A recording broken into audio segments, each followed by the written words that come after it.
Welcome back to Clear Skies Retirement with Jay Kirkwood at Secure Financial Management. Glad you're here. We're here to talk about you and your money. The things that they tell you you're not supposed to talk about. We talk about them every day. Jay, how are you doing today? I'm doing real well, Randy. How have you been, buddy?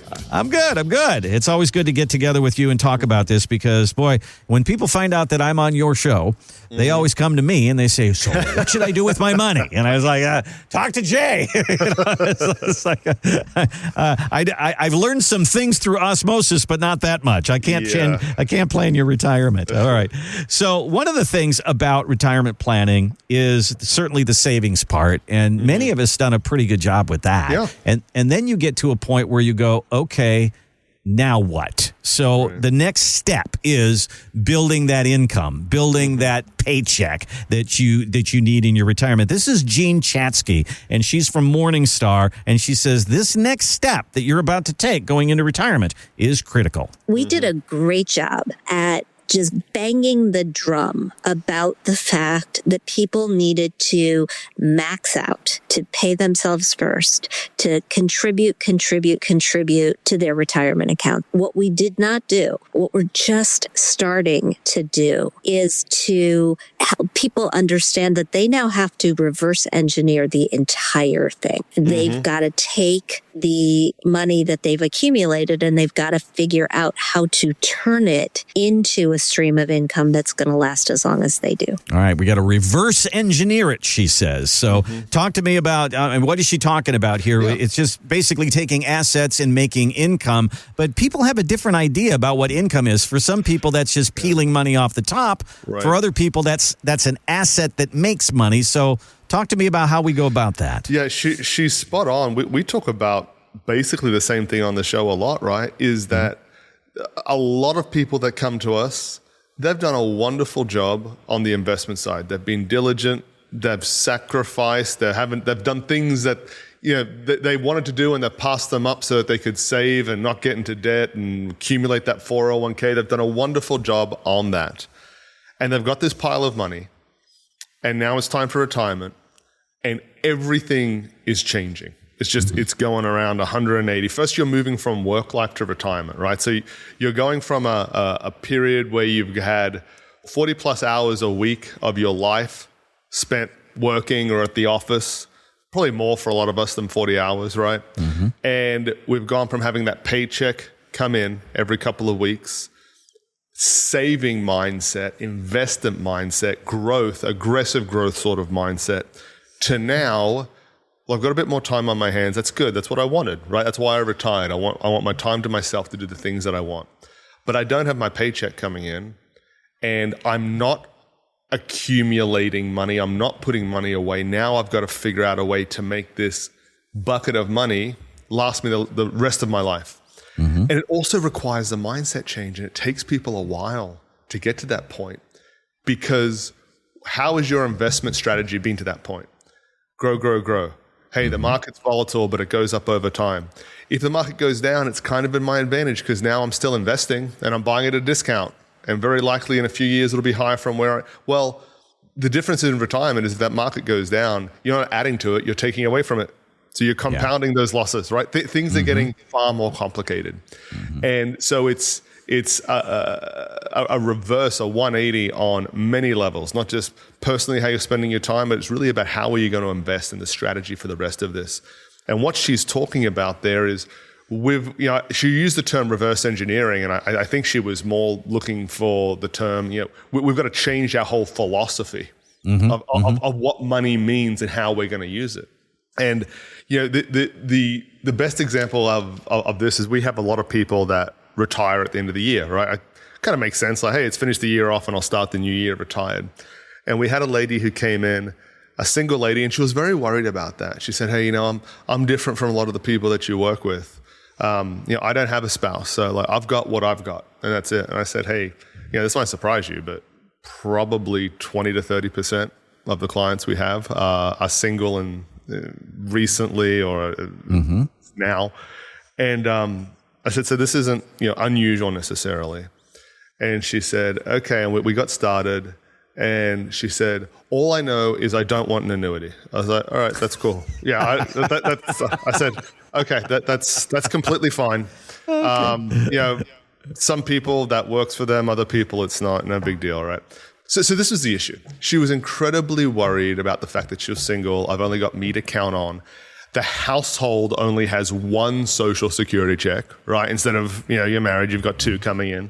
Mm-hmm. And she's like, yes, I'm worried. I've been, and she had quite a bit of money in a 401k. Like she was going to be comfortable. It was just making sure it was done the right way. Mm-hmm. And this income thing, this running out of money thing, this I have no backup but myself thing was very concerning for her. And she said, I've been growing the money, but I'm panicked that what if another 2008 happens? I've only got me to work on. I said, okay. I said, hey, the first thing you said to me when you came in here is you don't want an annuity, right? I was like, tell me more about that so I can understand it, because that may not be the right thing for you, but I want to know, where is that coming from? What's the reason behind that? She's like, I really don't know. My brother's the CPA and he just said, don't do it. I was like, okay. Okay. I said, okay. And so if there's ever a person who's come to me who in their situation could benefit from essentially purchasing a guaranteed stream of income, because that's what Social Security is, that's what pensions are, right? It's taking a small amount of her account and getting an income that would last the rest of her life. It's not relying on the stock market. Like, would that give someone peace of mind? Like, I would think so, right? Mm-hmm. But I'm also trying to deal with the whole thing of, I don't want an annuity and I know it. It's like, all right. And so I wasn't going to talk to her at all about this because I didn't want her to think it's a bait and switch or anything like that. And I said to her, I was like, hey, look, this is what I'm going to do. I don't think you really know why you don't want an annuity. And I said, most of what we do here is not annuities, actually. We manage investment portfolios. That's our bread and butter. Sometimes people do annuities if it's the right sort of thing, but it's the minority of what we do. I said, this is what I'm going to do. I feel if I don't at least walk you through this and give you a clear insight, I feel I'm actually not doing my job for you. Right? Mm-hmm. If I don't educate you on everything, show you all the different options, the pros and cons of all this, because the truth is no option we have here is absolutely perfect. Some have negatives, some have positives, and you just got to decide which one is more right for you than the other. I explained this all to her and I said, this is what I'm going to do is I'm going to show you how this works, and then I am never going to talk to you about it again. Unless you bring it up, we're not going to talk about it. Okay, because I don't want you to feel like this is we're a guide, right? We're helping you through this maze of what is the investment world and what can you do. And so I talked about. I said, hey, look, we would only be taking, I think it was 15% of her entire investments, right? Said we can put it in this particular product. Essentially, you have to look at this as though. And they're all insurance products, right? Because as soon as you're talking guaranteed, the word insurance companies have to be. I said, you're going to put X amount in, and then their side of the deal is they're going to spit out, I forget what it was like $2,000 a month, say, for life. As long as you live. You make it to 100, it keeps paying. And I said, between that and Social Security, we've got you where you need. And we can be a bit freer with the investments that we put the other money in, the majority of your wealth. Because now if the market goes down, we're still cool. We're all right. We got our money coming in. Goes up. We'll take some of the profits, enjoy it, do what you want with it. And I said, that's what it looks like. And, this was a 20-minute explanation. And I said, okay, that's it. I'm going to leave this with you. We're not going to talk about it. We're going to move forward with the investment side of it. Just, I feel I've done what I should do now. Okay. Right? And she was like, no. We're doing that right now. That's exactly what I want to do. And I said, okay. And I'm glad I did it because now she knows. Yeah. Right? And she was just like, I didn't know this existed to start with. Right. And I didn't know that's what an annuity was. I was like, well, look, annuity means a lot of different things depending on how you execute on it. Right. This is just one of the paths you can go down. And so she's like, no, I'm really glad you did what you did because I never would have known this was even an option if we hadn't talked about it. And now I feel like I have plugged that hole of me having to rely on myself. Mm-hmm. Right. And I have nobody else to back me up. Now I've got my Social Security coming in, and now I've got this guaranteed income coming for the rest of my life. Most of my money's still in the markets. And now I'm actually going to get way more aggressive with that money because I've got time back on my side. Right. We've talked about in other shows that 4% rule of, well, you're taking 4% out, the market's down 20, 30%, you're selling at a loss. Well, with this situation, you can keep it going and, you don't have to take your money out when the market's down. You can be particular, you can choose because I've got all the money I need coming in. when we have those big up years and I've got 20, 30% gain, I'm going to harvest some of that and I'm going to go on that dream trip I want, right?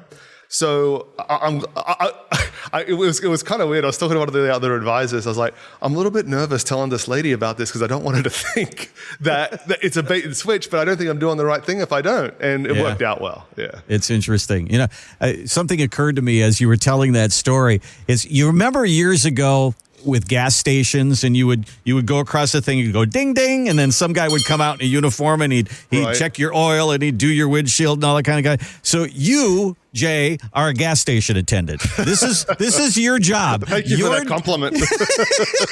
Your job is literally to fill somebody's tank and let them go out and empty it, and then you fill it up again. Yeah. And that's really what you're doing with income. You're saying, here's your bucket. We're going to fill it up every month. You go out and empty it, and then I'll fill it up again, and then you go out and empty it. And then that's literally what you're doing. That's what we do with our employer, and that's what you're going to do in retirement. So let's have that conversation. Give Jay a call. Here's the number. Here's the website. Let's start this conversation about your retirement. It's no cost, no obligation. Let's just get an idea. This woman that Jay is talking about here, she had a problem and she didn't know what the solution was. Jay, showed her this is an option for you, and it turned out to be something she thought was attractive. Give us a call. Give us a look at the website, retire210.com. retire210.com. Go to the bottom of the page there. There's a place for you to put some information in, and the team will reach out to you, or you can reach out to us right now. 210-985-6200. 210-985-6200. All right, so again, how much do we need to retire? There's all those big numbers out there, right? Yeah. So this is another interesting thing to me. How many people in this country have saved more than $1 million for retirement? 3 to 4%.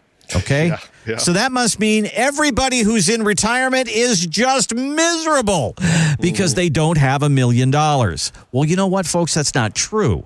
There was a survey out there, and they said, hey, those of you who are here in retirement, they tell you need $1.5 million to retire. How many of you agree with that? Only 12% agreed with that.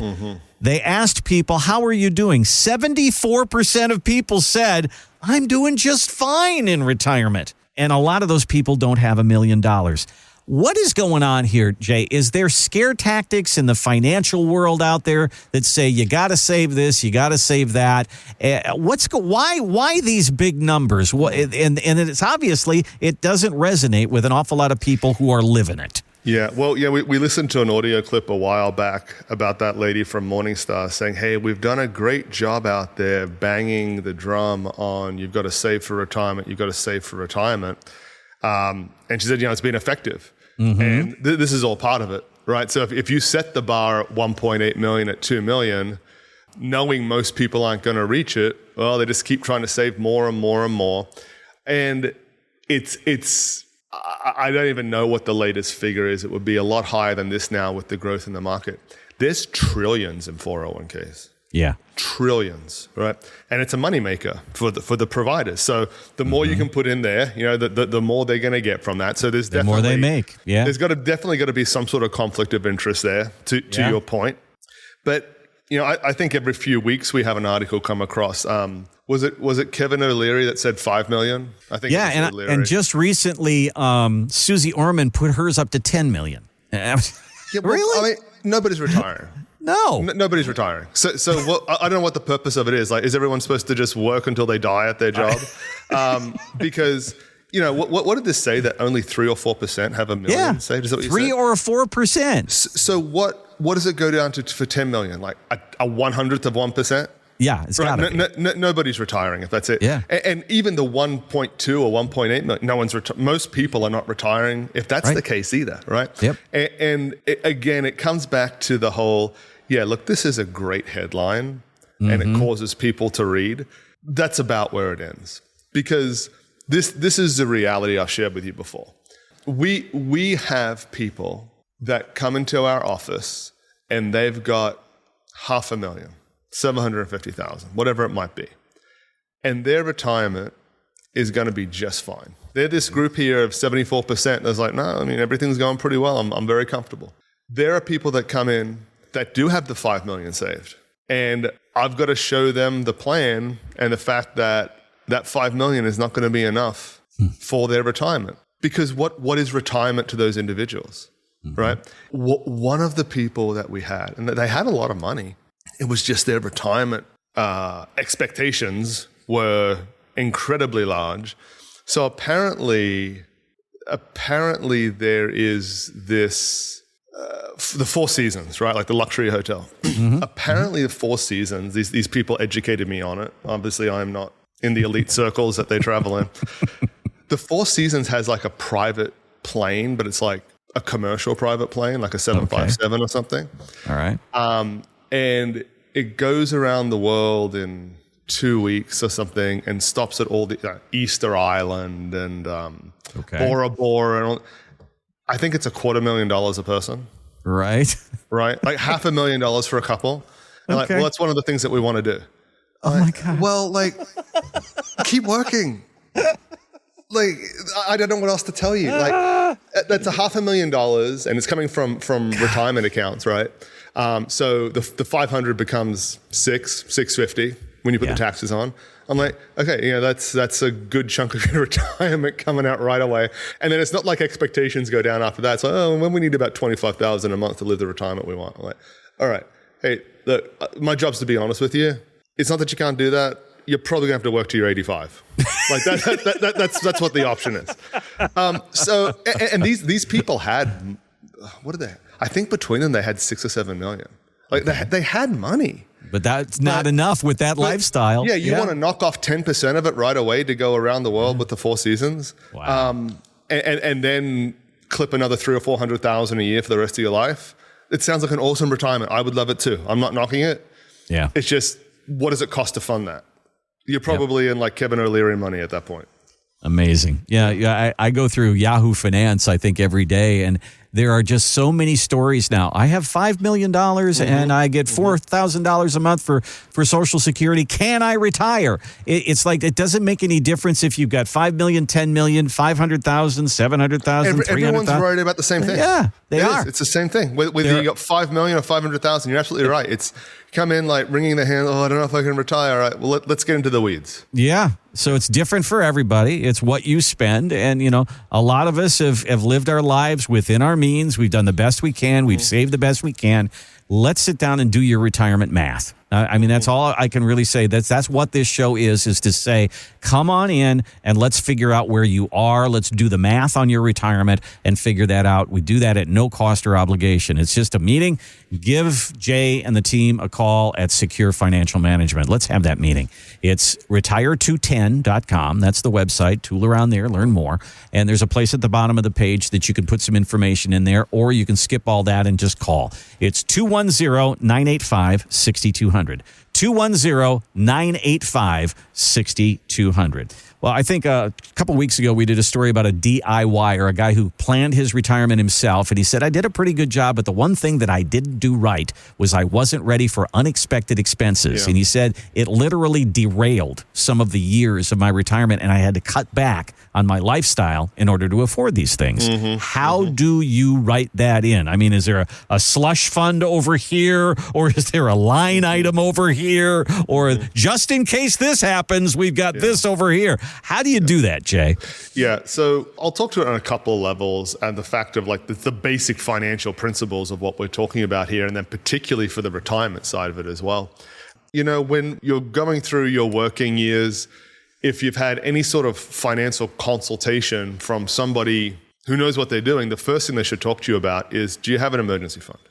Okay, do you have that emergency fund? Do you have 3 to 6 months of living expenses put away? So I like to go on the high end because I like to be prepared for things. I say 6 months of living expenses. So, you think, 6 months of living expenses, that's not a big deal. Well, if you live on $5,000 a month, which is not living like the King of England necessarily, is it? On $5,000 a month, what's $30,000? Like it's a sizable amount of money, right? So we should definitely, there's no reason that shouldn't carry over into retirement either. Okay. Right? Like, so the basic retirement planning should be like, we also need an emergency fund for things. Things are going to come up. When you get into retirement, life doesn't magically just turn and everything goes your way all the time. Your AC unit is going to go out in August, right? You're going to need new tires unexpectedly. You think tires a couple $100 or a couple thousand, really, what it is now, right? It's just crazy. It is. So you definitely need that emergency fund, and you need to be able to plan to also replenish that emergency fund as well, right? Okay. So part 2 to that is when you are doing your retirement planning income and you're going through that budget, round everything up. Don't round it down. Don't get to the dollar. And we spend a lot of time on this with people. Where it concerns me the most is when I have people come in, and typically within the first 20 seconds or so, I can tell if this person really wants to retire or if they're kind of just getting their ducks in a row and, I'll retire at some point in the future. There's some people that they're dragging themselves in like, I can't do another day of this. Like, I've really got to retire. And that's where my concern really is, because what happens is people start cutting numbers here and there to try and get to the lowest number of what they really need for their retirement. And if someone comes in and they say, well, I can live comfortably on $3,000 a month. I'm like, let's dig into this and see what's going on, right? What have you allowed for going out to eat? Oh, I'm going to eat at home. No, you're not. Yeah. Right? You're just not. Are you going to cut it back? Maybe. Like they're restricting their retirement to the point of they're going to be pretty miserable because they're not going to get to do anything, right? Because they want to retire so much. And so I was like, look, let's be realistic with this. Let's build in those emergencies. I'm sorry to tell you, they're going to happen, right? Different things are going to happen like that. So it's having a healthy emergency fund to begin with, not being unrealistically restrictive of the budget that you're going to live in retirement. And then, often when I'm going through with these people, it's like, well, what are your property taxes? Oh, they're about $350 a month. Let's say $500. What's your insurance? Oh, it's about $215 a month. Let's say $300. Let's round all these up. And then even once we've rounded up, I was like, let's add another couple $100 a month on top of this as well, right? That way we know we've got cushion for all these things that are going to happen. And if by some miracle they don't, well, you've got extra money. Great. There you go. Yeah. You're listening to Clear Skies Retirement with Jay Kirkwood at Secure Financial Management. To sit down and talk through the details of your retirement, and I mean that seriously here.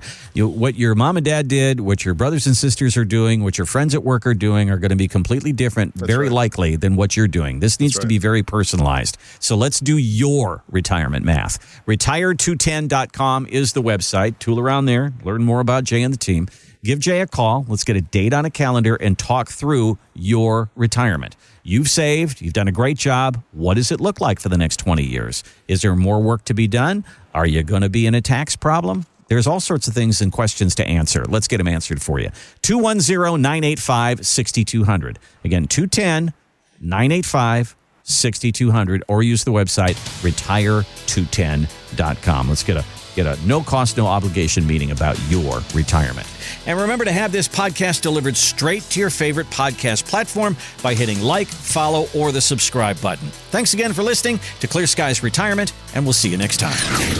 Investment advisory services offered through investment advisory representatives at Secure Financial Management, a registered investment advisor. Exposure to ideas and financial vehicles discussed are not designed nor intended to be applicable to any person's individual circumstances. It should not be considered as investment advice, nor does it constitute a recommendation that anyone engage in or refrain from a particular course of action. Past performance is not a guarantee of future results. Investments can fluctuate, and when redeemed may be worth more or less than when originally invested. Financial professionals are not licensed in all 50 states. To find out if Secure Financial Management is licensed in your state, please contact their office. Secure Financial Management is not affiliated with nor endorsed by the Social Security Administration or any other government agency. Annuity guarantees rely solely on the financial strength and claims-paying ability of the issuing insurance company. By contacting us, you may be provided with information about insurance and annuity products offered through Wholesalers Insurance. Jamin J. Kirkwood, Texas Insurance License number 1421850.